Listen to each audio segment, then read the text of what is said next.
ఎన్నికల సంఘంతో ఏపీ ప్రభుత్వం డి అంటే డి అంటున్నాయి. ముగ్గురు ఐపీఎస్ల బదిలీ నిర్ణయంపై కోర్టుకెక్కిన ఆంధ్రప్రదేశ్ ప్రభుత్వం ఇవాళ మరోసారి వాదనలు వినిపించనుంది.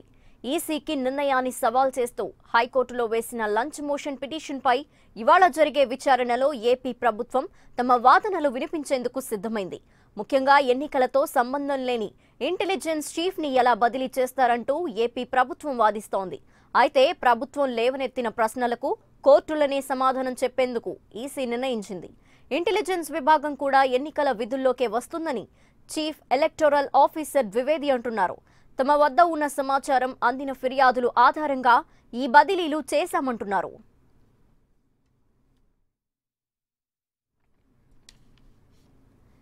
ఈసీ తీసుకున్న నిర్ణయంపై అధికారులు సైతం పోరాటానికి సిద్ధమవుతున్నారు. ఈసీపై తాను పరువు నష్టం దావా వేయనున్నట్లు శ్రీకాకుళం నుంచి బదిలీ అయిన ఎస్పీ వెంకటరత్నం స్పష్టం చేశారు. ఈ మేరకు రాష్ట్ర ఎన్నికల సంఘం అధికారి ద్వివేదికి వెంకటరత్నం ఘాటుగా లేఖ రాశారు.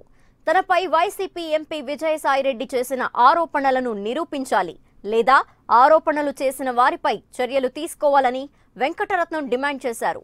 విజయసాయిరెడ్డి ఆరోపణల ఆధారంగా తనపై బదిలీ వేటు వేశారో అంతే స్పీడ్గా తాను దోషో నిర్దోషో తేల్చాలని డిమాండ్ చేశారు.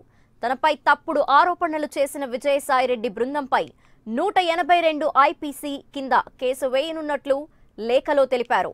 ఎస్ఐ స్థాయి నుంచి 30 ఏళ్ల కష్టంతో ఈ స్థాయికి వచ్చానని, తప్పుడు ఆరోపణలతో నా ఆత్మగౌరవాన్ని, ఆత్మవిశ్వాసాన్ని దెబ్బతీశారని వెంకటరత్నం అన్నారు.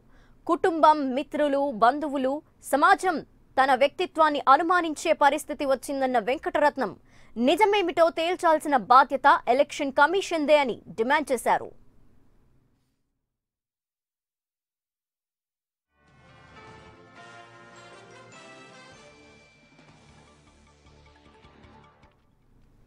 బదిలీల విషయాన్ని ఏపీ ప్రభుత్వం చాలా సీరియస్ గా తీసుకుంది. వైసీపీ నేతలు ఫిర్యాదు చేసిన వెంటనే యాక్షన్ తీసుకోవడమేంటని ప్రశ్నిస్తోంది. అధికారుల వివరణ తీసుకోకుండా ఏకపక్షంగా బదిలీల నిర్ణయం ఎలా తీసుకుంటారని ఏపీ సర్కార్ ప్రశ్నిస్తోంది. ఇదే అంశాన్ని ఢిల్లీలో కేంద్ర ఎన్నికల సంఘం దృష్టికి టీడీపీ నేతలు తీసుకెళ్లారు. ఈ నిర్ణయాన్ని వెనక్కి తీసుకోవాలని కనకమేడల, జూపూడి, సీఎం రమేష్తో కూడిన టీడీపీ బృందం ఈసీని కోరింది.